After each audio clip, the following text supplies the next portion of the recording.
The number one philosophy of Verantis is again, customer orientation, meeting and exceeding the needs of our clients.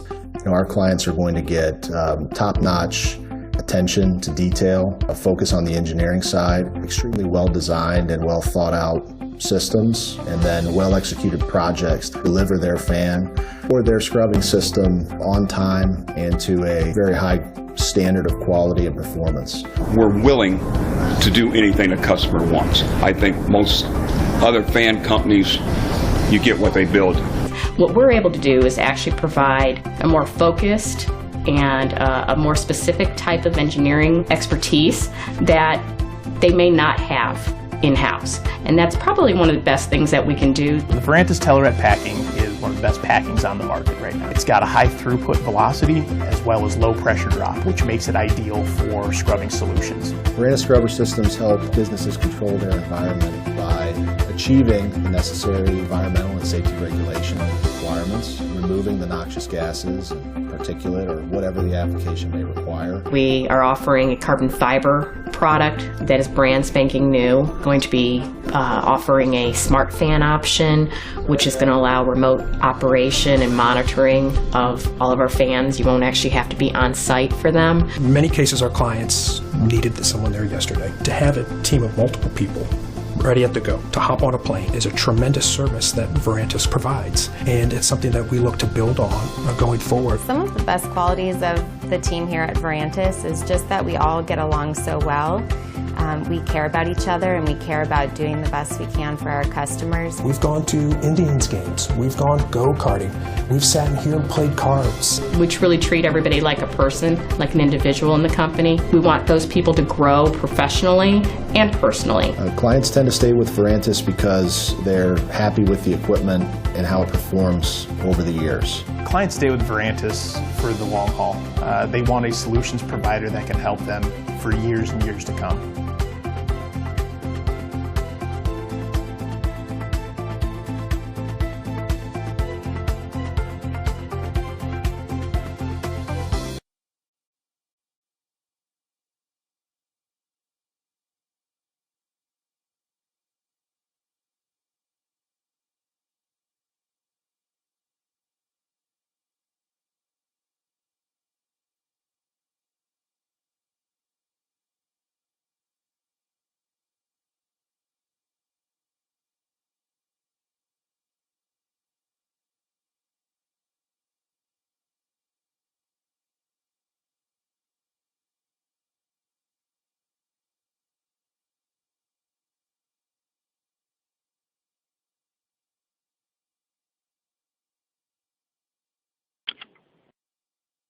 Welcome, and thank you for joining us today for Understanding Fan Laws, Curves, and Selection presented by Verantis.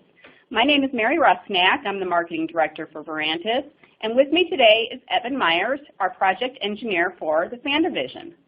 While we wait for everyone to join and get hooked up here, I want to just go over some basic information about our webinar platform and also the PDH certification portion of our program. First things first, though. Sound issues. Hopefully everyone can see the screen, but even for future reference, one of the things that you want to do is check the media player widget on the bottom, see if you're muted or unmuted. Second thing is try switching browsers. Chrome seems to be the best browser for this webinar platform. You also want to take a look at the help widget. That can walk you through a couple different things to see if you need to add a Flash add-on or something to that effect. And then finally, if you need to log out and then log back in, and a lot of times that'll get you back set up with the program. And you would just use the original link that you got.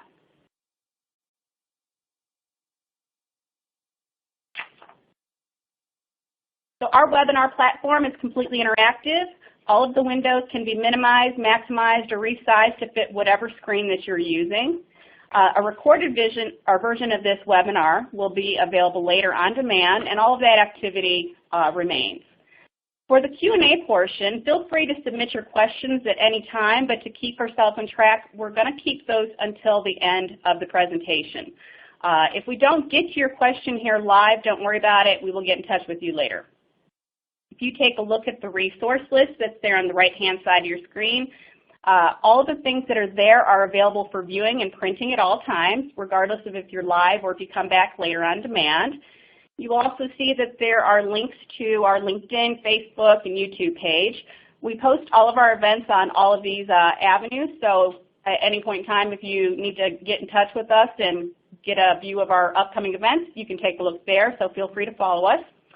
One of the things for you that might be useful if you're taking the quiz later on is the summary resource. That's a hint for anyone doing the quiz. Slides of the presentation are also available, and you can print those out later as well.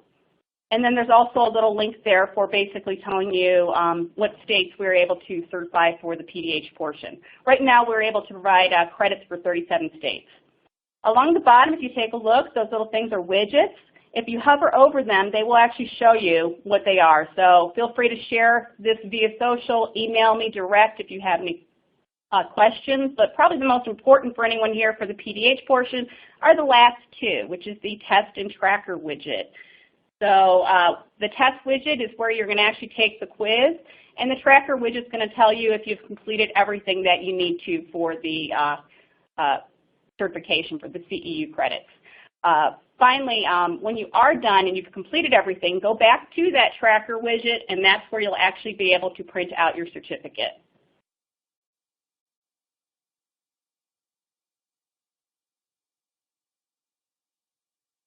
Going over today's overview for the PDH, our webinar value is 1 PDH credit. You must be present for at least 50 minutes. You must complete and pass the test, which is basically getting 8 out of 10 questions correct. When you're done, don't forget to go back to that certification widget and print out your certificate. We suggest that you keep a record log of all the events that you attend. A lot of states actually have different Excel spreadsheets that you can download that can help you with that. We keep records for 6 years, so if you need anything, you can come back to us as well. And then if you have any questions, feel free to contact me either via the email that you got for this invite for this presentation, or you can go down again to those widgets below. And I'm going to pass this on to Evan here, who's going to start the presentation. Thank you, Mary. As Mary said, my name is Evan Myers. I'm the fan project engineer over here at Verantis.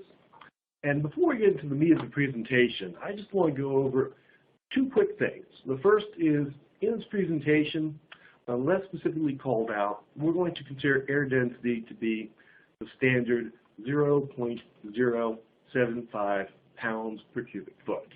It's just to simplify things.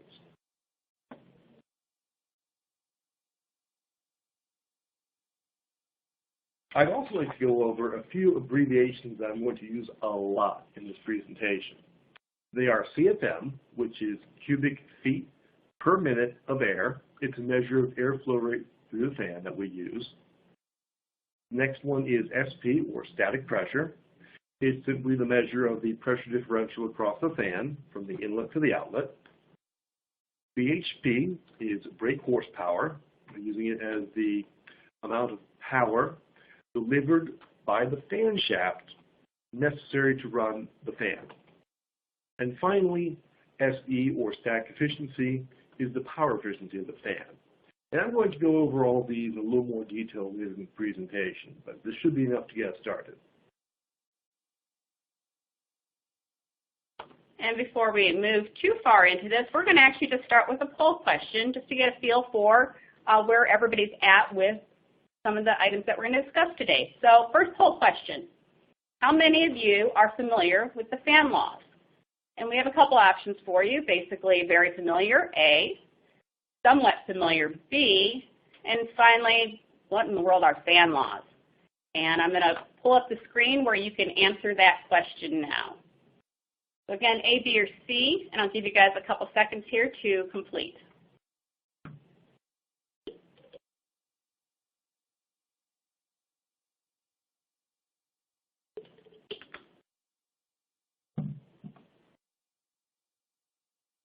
All right, let's take a look and see what the results are.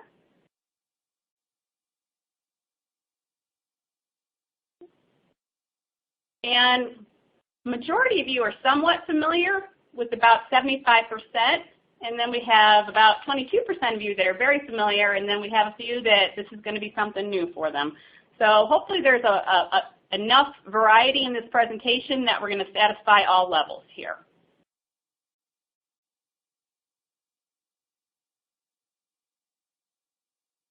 Well, before we go into the fan laws, I'd like to go over how to read a fan curve. Now, I apologize if this is really remedial for some of you, but for those who aren't familiar, reading a fan curve is what you have to be able to do. You really need to understand the fan curves before you can truly appreciate what the fan laws do for the curves.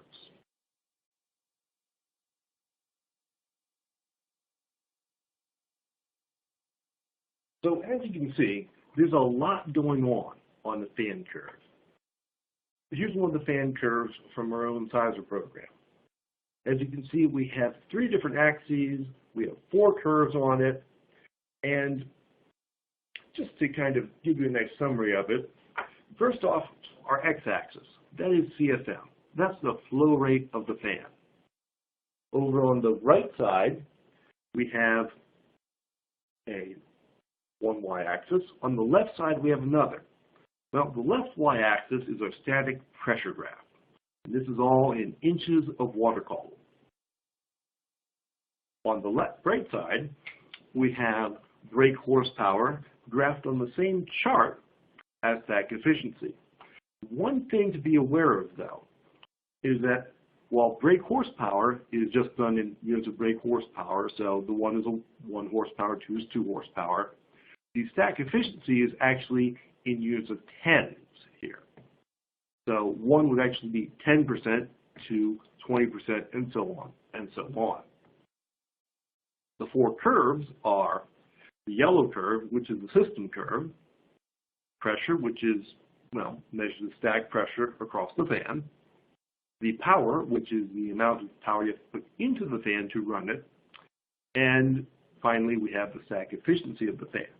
I'm going to go into a bit more detail on these in later slides, so if you don't understand something, wait a few slides and I'll make it clear to you. All right, let's go over the system pressure curve first. The system pressure loss curve is actually completely independent of the fan itself. It's only related to, well, everything else in the system the fan's hooked up to.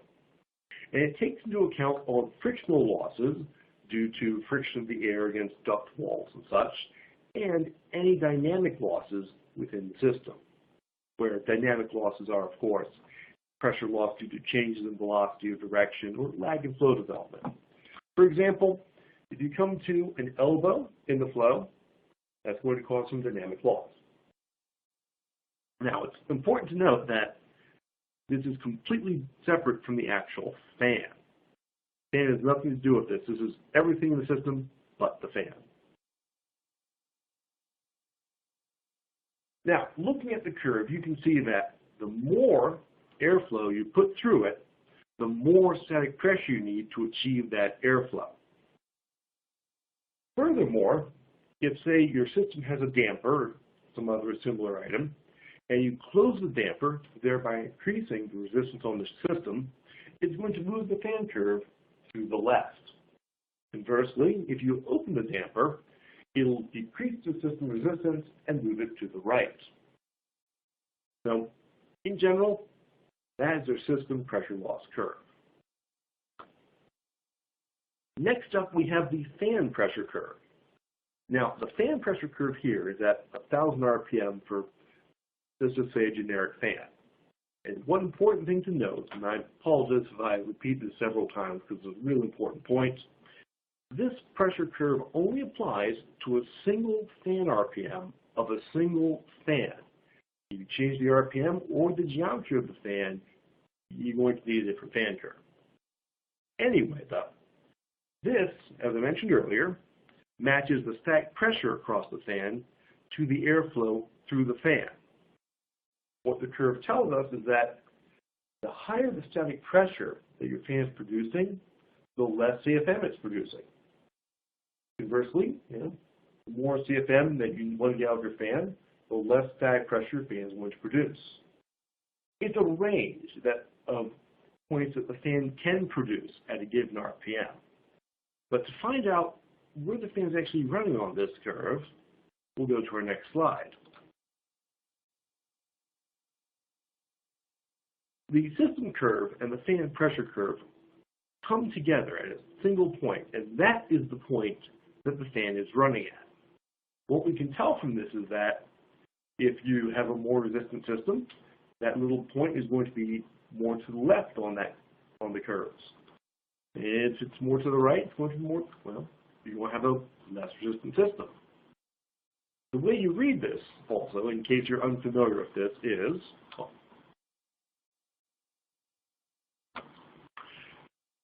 well, you simply find that intersection point, and you go directly down from it to find the flow rate. In this case, we're looking at about 4,700 CFM, and you go directly from that point to the left axis.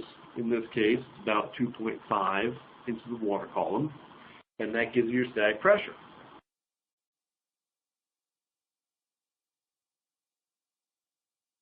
Now, the next two curves are, well, the first of the next two curves, I should say, is the fan power curve.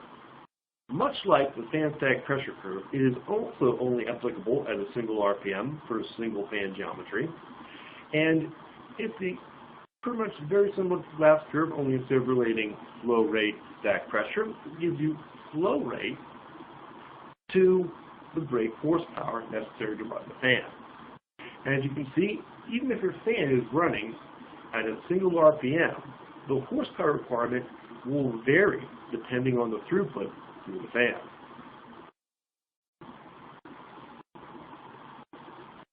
The static efficiency curve, much like the last two curves, also relates CFM to the static efficiency of the fan. And just to give a little more detail, when I say static efficiency, it's the ratio of power input into the fan by the shaft that drives the impeller to the ratio of energy gained by the airflow out of the fan in terms of useful air movement. So in other words, you put X power into the fan from the shaft. This doesn't take into account any losses due to the bearings or the drives or even the motor or even the VFD off the motor. This is just counting the energy entered from the shaft into the fan impeller to the increased pressure, the energy of the increased pressure of the air going out of the fan. Like all systems, a fan is going to produce losses due to friction and dynamic losses, so your excess energy goes out as heat and non-useful air movement. Anyway, the brake horsepower and the static efficiency are found essentially the same way as with the static pressure. But there's an extra step in there which can be confusing. If you remember from a few slides ago, we first went and found the intersection of the system curve and the static pressure curve at point A. We then went down to point B to determine our flow rate, and over to point C to determine our CFM. Our static pressure. Anyway, here the extra step is, for example, for the brake horsepower curve, we go from point A, where we found our intersection, down to where it intersects the green brake horsepower curve, so point D. Then from there we go over to the right axis at point E. So it looks like this particular fan requires just over 3 horsepower to run at this point on the fan curve. The fan static efficiency is the same thing, only instead of going down the brake horsepower curve, you go to the static efficiency curve. So we go up to point F, then we go over to point G, and we find that we're looking at about 5.7. Now, as I mentioned earlier, the units for that 5.7 is in 10% increments. So the fan isn't 5.7% efficient. Honestly, from a power perspective, 5.7% efficiency would not be very good. No, it is 57% efficient, which is much better than 5.7%.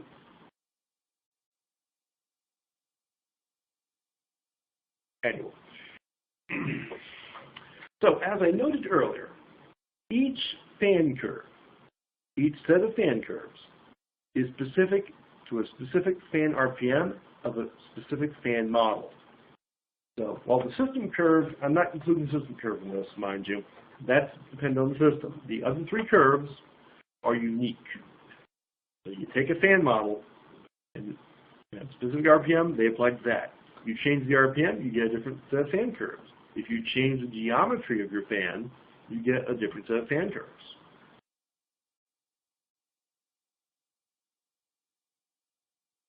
Here's a quick slide comparing three very similar fans. Each of these fans is a centrifugal fan with the same housing, but each fan has a different style of impeller. Now, I'll give you some more information on what these different styles of impeller tend to do later in the presentation. But for now, as you can see, you get some pretty big differences, even with very similar fans.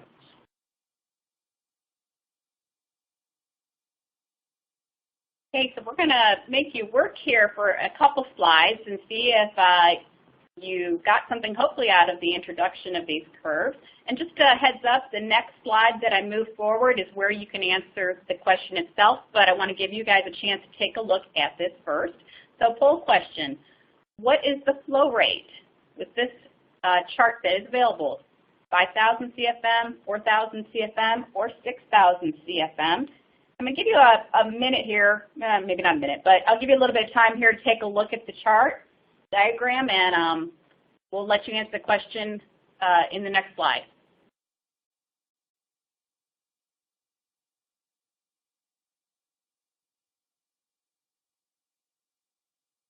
Okay, I'm going to move over. Now here's where you can actually put your answer.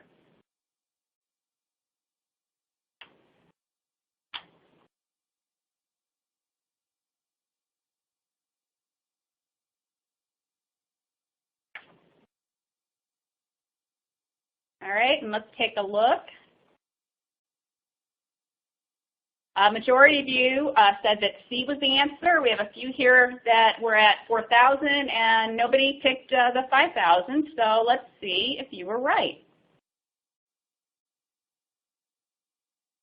And good job, everybody. Yes, really, the answer is 6,000 CFM.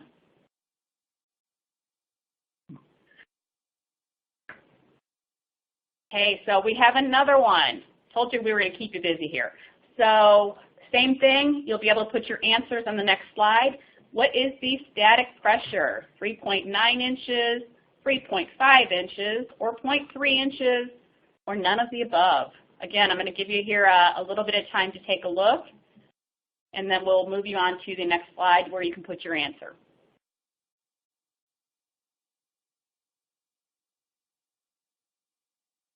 Okay, I'm going to forward on to the answer slide. Same format as the one before.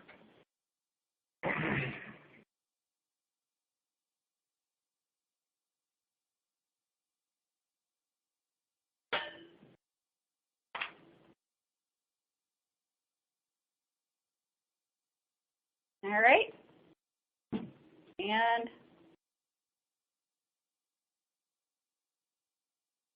majority went for B, 3.5 inches. We had about 6% that were in A, and then about 17 none of the above. So let's see. Answer is B. So again, good job, everybody. That looks like you're picking up on the concepts here in terms of how to actually read these curves.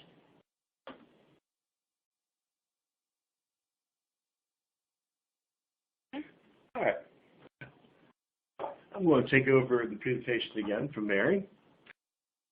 You may notice that this particular fan curve looks a lot different from the previous ones that I've been showing you. That's because this is for an axial fan. That being said, despite the fact that the system pressure part of it looks different, you actually read it the exact same way. So, for example, here we're looking at about stack pressure of 0.2 inches of water column and 4,000 CFM.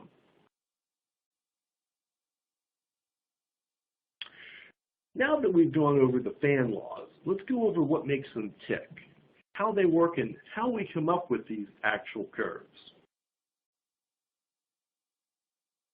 First off, as I mentioned earlier, the system pressure loss curve isn't actually based on, well, anything on the fan at all. It has everything to do with the actual system.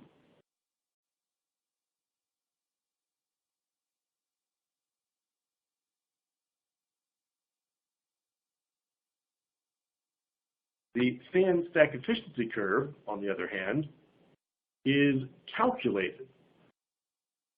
It is calculated from the fan input, as I mentioned earlier, and the fan output.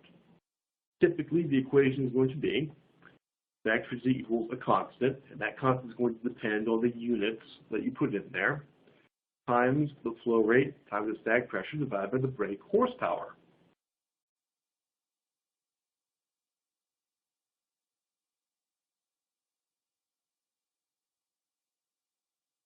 Now, the fan stack pressure and power curves are a little different from the previous two. Whereas the system curve was dependent on the actual system, and typically all we have to go off for that is a single point. The stack pressure and power curves are developed by building the fan and then performance testing the fan.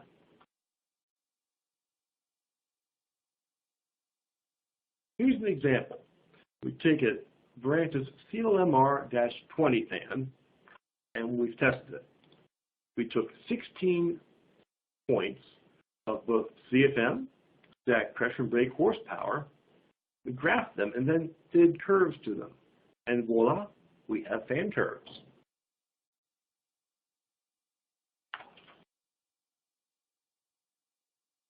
Now, you may be saying, okay, that's great. You've determined the one fan's fan curve at a single RPM. But what do you do if you want to know what the fan curves are going to look like at other RPMs?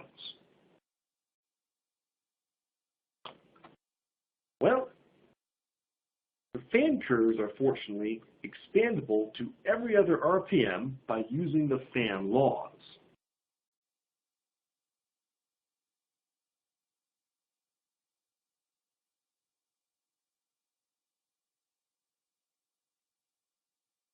The fan law that we typically use for increasing the RPM of a fan to get new fan curves is known as the affinity law. We're going to go over this in much more detail in a later section.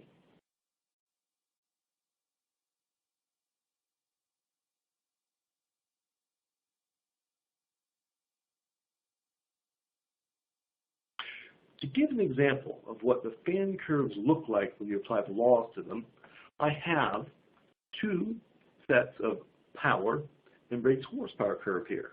The one in gray is the original set, and the one in green and red is when I've increased the RPM of the fan through the fan laws by 100 RPM. It certainly makes things a lot easier than doing a performance test at every single RPM you want a fan curve at. Mathematically, though, we can calculate fan curves for every single RPM, even really, really unusual, really high ones. If you want a fan curve at 1,000,000 RPM, you could find it, though at that point, you're never going to get a fan to go that fast. The fan curves will spit out the number. So, in other words, what I'm trying to say is, watch out. Just because you can get a result from a fan curve doesn't mean it's very sensical. So, we've gone over what you can do with the fan laws to find fan forms at different RPMs. But what about different fan geometries?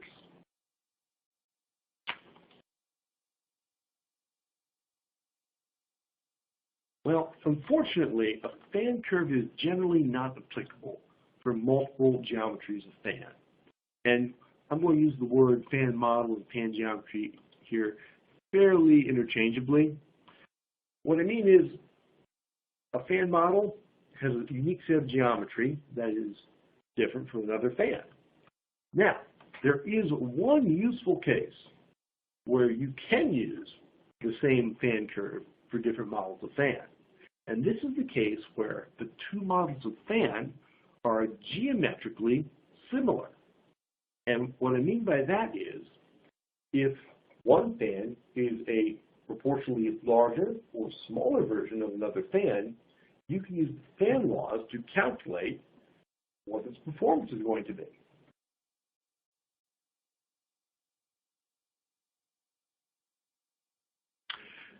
All right, now time for a quick review before we get into our next section.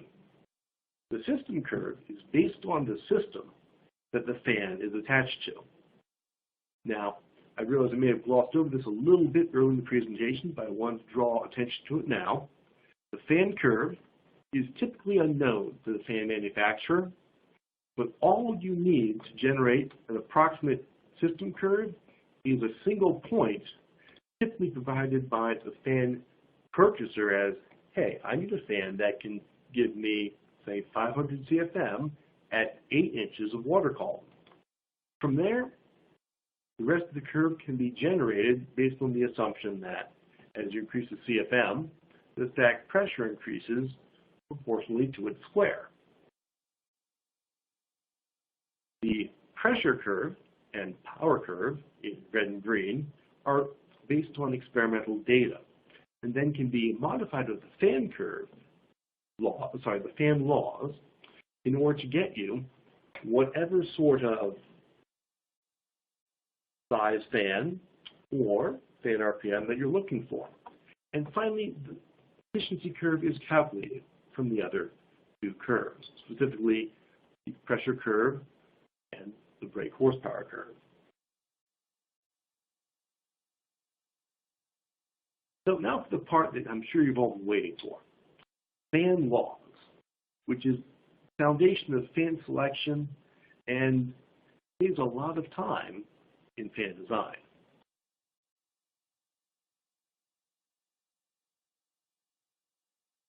But the first fan law should be a bit familiar. It's the affinity law we went over earlier.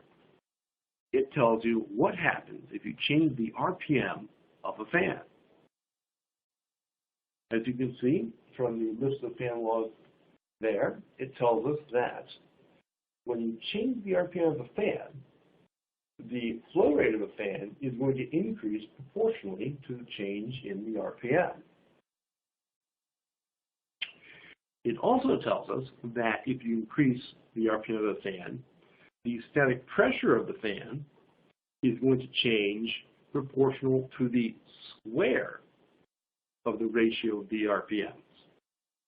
So in other words, well, I'll have some examples later I can go into more detail on. Finally, it tells us that the brake horsepower is going to increase proportionally to the cube of the RPM change. So, CFM is going to increase proportional, stack pressure proportional to the square, and brake horsepower proportional to the cube.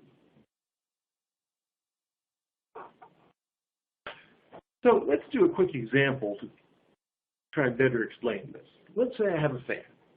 It's currently running at 1,000 CFM, 4 inches of water column, 2 brake horsepower, and 525 RPM. Let's see what happens when we increase the speed of this fan to 600 RPM. Well, using the first part of this law, I take the new CFM, which in this case is a big question mark, as I don't know what it is yet, over the known CFM, and set that equal to the new desired RPM, 600 RPM in this case, over the known RPM, 525. So I multiply both sides of the equation by 1,000 CFM to get the second line of the equation. I do the math to find out what 600 over 525 is, and then I simply multiply the result there, and I get 1,143 CFM. Static pressure can be found in almost the same way. Big difference here, though, is after I've multiplied both sides of the equation by 4 inches of water column, I'm going to go, and you see how it's 600 RPM squared over 525 RPM squared? I'm going to make that my, I unfortunately can't remember the name of the math property, 600 RPM over 525 RPM squared. Doing that just makes the numbers a bit smaller. 600 squared is a very large number. This way, I just take 600 divided by 525. I get 1.143. I can then square that, getting 1.306. And then I can multiply that finally by that lonely little 4 inches of water column and add things to the side to get 5.224 inches of water column. You may be detecting a trend here in solving these problems by now, because this is the exact same method I used last time. The only difference is that instead of having 600 over 525 squared, it's cubed, and, well, obviously instead of doing the static pressure of the fan, I'm doing it with the brake horsepower of the fan. If you go through this, you find 2.985 brake horsepower.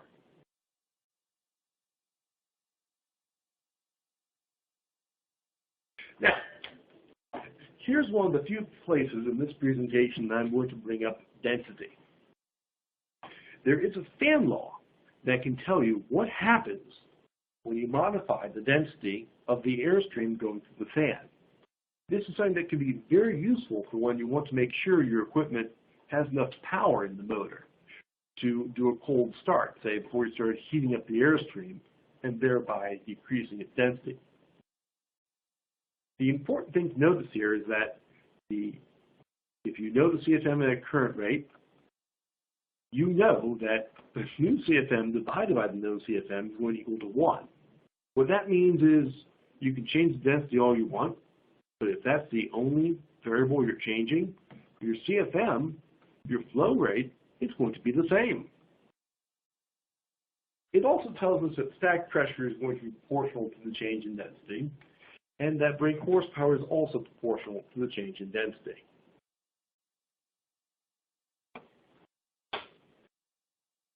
All right, a quick example. Let's take the fan we used last time, only instead of changing the RPM on it, we're going to change the density on it. We're going to drop the density from 0.075 to 0.060, all new to pounds per cubic foot. As I mentioned earlier, the CFM isn't going to change here. It's probably the easiest equation in the presentation.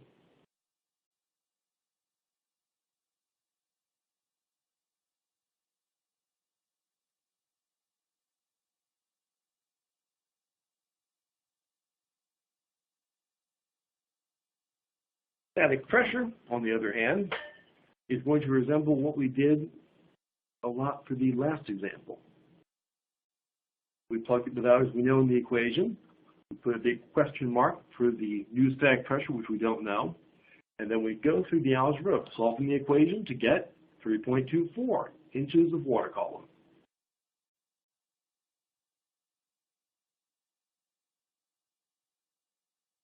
Brake horsepower, once again, almost the same equation. The only difference is that we're plugging brake horsepower in here, instead of static pressure. In this case, 1.6 brake horsepower for the lower density.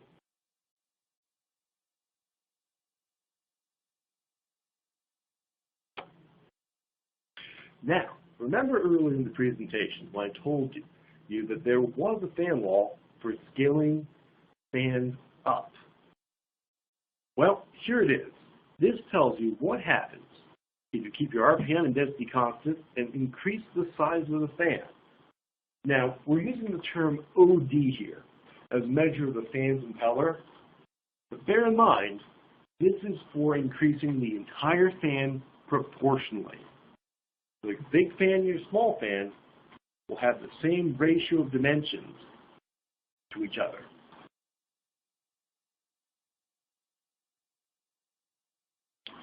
By now you're probably getting sick of these examples, so I'm going to speed through this one. In this one we have about 1,000 CFM, 4 inches of water column, horsepower of 2, and yeah, it's pretty much the same fan we've been using.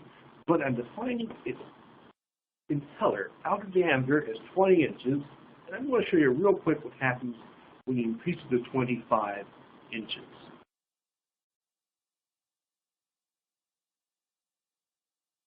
So in this case, our CFM is increasing proportional to the cube of the outer diameter. So we're going from 1,000 CFM here all the way up to 1,953 CFM, almost increasing itself twofold, and all we had to do was increase the outer diameter of the impeller by 5 inches.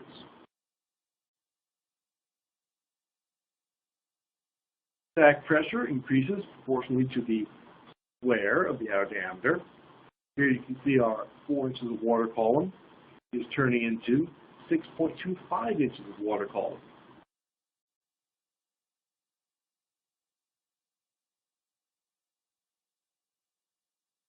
And finally, my favorite bit of this example, where the brake horsepower required to get this new performance out of the fan is proportional to the 5th power of the increase in fan diameter. Our little 2 horsepower, if we want to keep the fan spinning at the same RPM, goes up to 6.104 horsepower. Pretty substantial. Now, the little aside here, typically when fans are increased in size, the RPM that they run at tends to go down. And this is why. Now, one of the reasons I should say. Another reason is because you start making really big fan impellers, you have trouble finding materials that can withstand being spun that fast. Or at least affordable materials that can withstand being spun. They can withstand, being spun at the same rate as a little fan.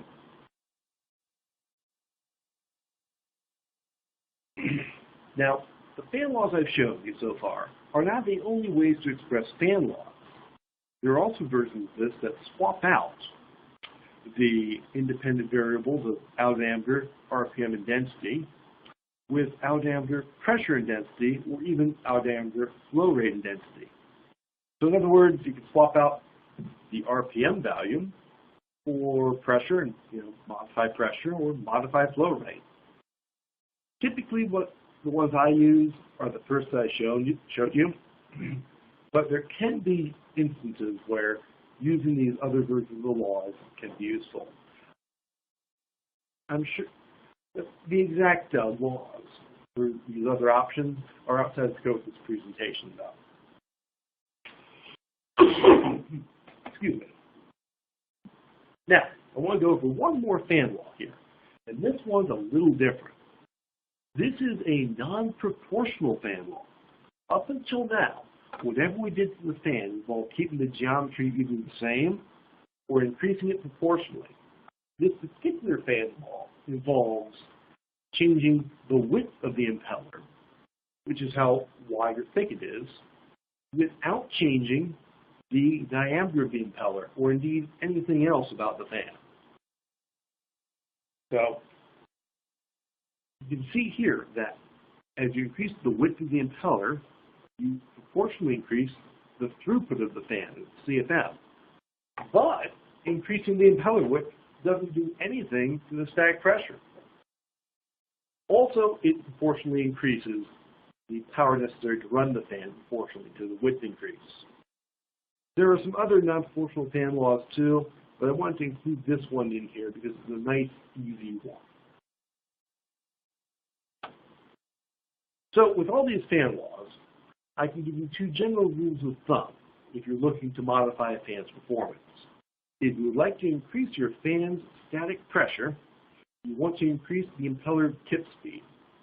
When I say tip speed, I mean if you measure the speed that a point on the outer diameter of the impeller is traveling at, that is the tip speed of the fan.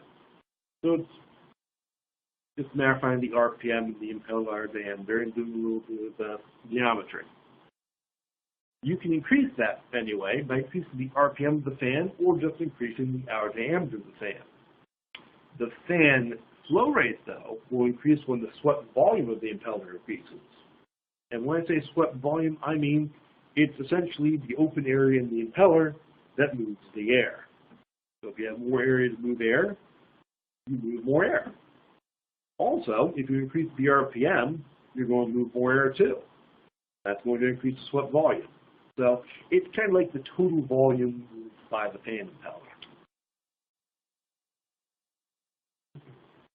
So, in review of the fan laws, they are used to predict the performance of fans based on a given fan curve, and they can usually only be used on proportional fans. Though there are, as I mentioned, notable exceptions.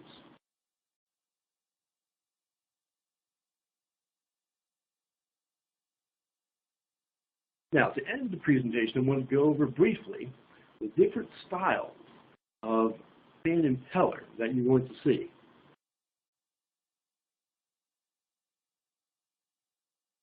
Generally, the most common impeller styles are going to be either radial or centrifugal, and each style has its own pros and cons. Bear in mind, the most energy-efficient fan isn't necessarily going to be the right application, or the right fan for a given application. Just a quick question. Radial, you also refers to axial fans, correct? That is correct. Radial and axial, if you can go to the next slide.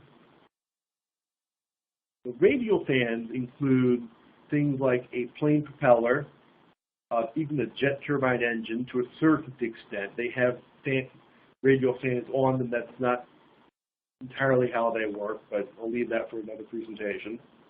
Or even just the little fan you have on your desk to keep you cool. They come, as I mentioned, a wide variety. They tend to have lower pressure than centrifugal fans, but there are many, many different ways you can make a radial fan.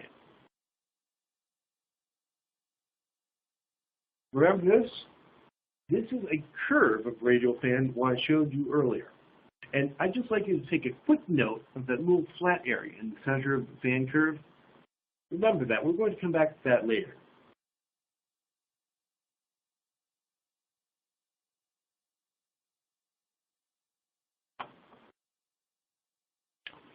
Let's move into centrifugal fans.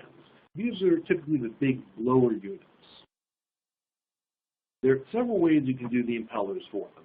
This is the backwards curved impeller. It's regarded as the most efficient of them from an energy standpoint, and it's typically suited towards medium to high flow rates at low to medium pressures. It's often considered to be a non-overloading impeller, which we're going to get to that later. And it's typically good for either clean air or a lightly soiled airstream. Now we have our forward curved fan impeller. They tend to have more average efficiencies, but they're good for high flow, low pressure applications, and they can deal with a more dirty or soiled airstream than backwards curved fan. This is mainly due to the fact that their blades are designed a little bit differently, and dirt has a harder time clinging to it. And finally, we have the radial or paddle wheel fan impeller. It's the least efficient of the fan impellers, but don't let that fool you. It's a pretty good fan impeller. Although it has low flow, it can achieve medium to very high pressures, and it's an excellent pick for a dirty airstream as well. Due to the design of the fan impellers, there isn't much area for dirt to stick to. Their wheels are self-cleaning to a very high degree. As another added interesting fact, the impellers for these fans can be run clockwise just as easily as counterclockwise, albeit you'll have best results if you run them in the proper direction that the housing is designed for. But you can pop a clockwise impeller off a clockwise housing, put it in a counterclockwise housing, run in reverse, and you won't notice a difference in performance. All right, here we have again that centrifugal fan curve comparison chart. it might make a little more sense now that you know what backwards, forwards, and radial impellers do. And you can note here, if you go and find the different efficiencies on these curves, you'll see that for this particular flow rate, backwards is most efficient, forwards less efficient, radial even less efficient.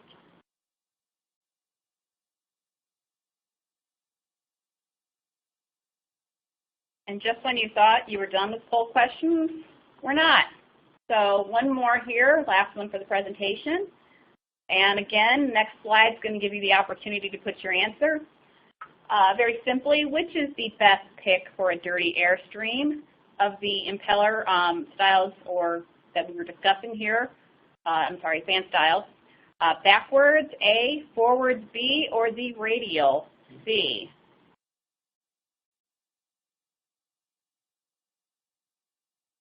And here's where you can actually put your answer. I'll give you a second to think about it.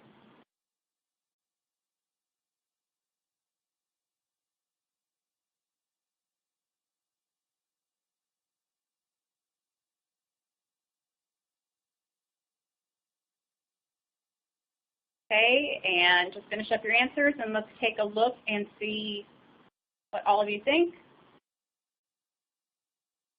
About 80% say it is C with the radial. We have about 14% that are showing B, forward, and about 6% of you think it is A, backward. So let's see if you're right or not. And the answer is actually C, radial. And what's the reason for that? It's just the best fan for a dirty airstream? Well, the reason is because, as mentioned earlier, the impellers are designed, and so they're just essentially flat panels. What you often see on backwards and forwards curved blades is they will accumulate dust and debris over time if that's flowing through the airstream. So you could use them in an airstream like that, but you may be taking them offline to clean more often. Since the last thing you want to do is, heaven forbid, end up with a fan covered in gunk, because you might develop a wobble at that point. If, for whatever reason, part of the fan has more stuff stuck to it than another, you could throw the impeller out of balance. Okay. So speaking of watch out, you might throw the impeller out of balance. There are a few pitfalls that you should probably be aware of when selecting your fans. Just because the fan curve and the fan wall say you can run a fan, it doesn't mean you can. Remember earlier when I made the comment about running a fan at 1,000,000 RPMs? That's what I mean by that. When you're selecting your fan, make sure that the material the impeller is made out of can actually withstand the speed you're running it at. Also, watch out, because if you start increasing or decreasing your fan specifications, you may need to increase the size of your motor. And in some cases, even increasing the speed of your motor. Bearings and sheaths on the fan may also limit your results too.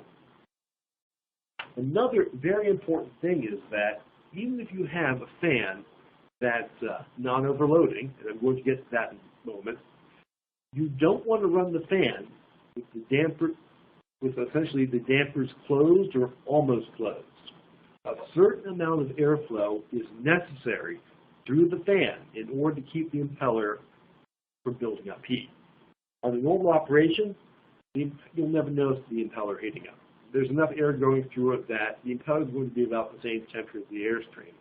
But if you cut off most of the airflow to the impeller, you could cause the air inside the fan to start heating up through friction, since not enough is escaping, and eventually that can even melt a fan, especially if they, well, typically that's more of an issue for plastic or FRP fans. But, I mean, if you're not careful, that could result in a rather catastrophic fan failure. Another point to watch out for is the stall point. The stall point is so important, in fact, I have a whole slide here dedicated to it. The stall point is where stable flow through the fan breaks down. Now, not all fans necessarily have a stall point. It's probably best, if you're worried about it, to get in contact with the fan manufacturer to make sure. But if you run a fan at or to the left on the curve of its stall point, it's going to have trouble getting all the air out of the fan. It's essentially going to start spinning and forming little pockets of vacuum in the fan as the fan tries to move all the air out, but there's really nowhere for the air to go. So it sucks back to the fan. The result, you have a fan that's beginning to vibrate and make a loud chugging noise. Now the stall point can typically be found at the very top of the fan curve for a centrifugal fan. For an axial fan, it's going to be, remember that little point I told you to mark and take note of? It's going to be right there. It's not recommended to run the fan at the stall point. You really don't want to do that because it's going to lower the fan's life. And also, you don't want to run to the left of the stall point either because that's a region of instability. Stay to the right of the stall point, and also make sure you're staying like just to the right. I would say to a bit more to the right. The reason I say that is if your system has the occasional tendency to spike a little bit in static pressure, if you're only a few points of inch of water column pressure below the stall point, one of those little spikes could push your fan to stall temporarily. And as I mentioned earlier, I'll say it again, a fan in stall is going to vibrate more. It's not going to last as long because all the components are seeing unneeded wear and tear. In summary of fan selection, every impeller style has different pros and cons. The most efficient impeller is not always the right choice. And make sure the fan can actually run at selected conditions. Just because your numbers say it will, do a quick logic check and just make sure all the other components can do it too. And watch out for that stall point. Thank you, Evan. You're welcome, Mary. Yeah, and before we hit the questions here, we obviously had a very full presentation, so we're probably going to only have time for maybe 2 questions. But before we move on to those, I just want to remind anyone here that if you are for the certifications and the PDH credits, you need to make sure that you take a look at the last 2 widgets. Make sure that you have fulfilled all your requirements, and once you have, you will actually get a certificate option there that you can print. So the last widget is where you take your test, then look over one to the certification widget on the left-hand side, and that's where you'll be able to fill out your, print out your certificate if you have completed all the requirements. And finally, if you take a look, one more widget over to the left is the Verantis Swirl. That will actually take you to the Verantis EDU website where you can sign up for our remaining 3 EDU events. We have another one that is happening next month for PM 2.5 emissions control, an event in September that will be emissions control for the semiconductor industry, and then final one in October, which will be Intro to Hazardous Waste Incineration. Our last 2 events, we have not determined the time yet. We are looking at doing something a little bit different for those 2, so stay tuned for the actual time. We do have some non-domestic attendees, and we're thinking about changing it up a little bit to make the live presentation a little bit more accommodating for their schedules. But we will keep you up to date on that, and invitations will go out. So real quickly here, a couple questions. And again, if we do not answer your question live, we will get back to you. So don't worry about it. I have everyone's questions, and there's quite a few of them, so we'll definitely catch you offline. So first question.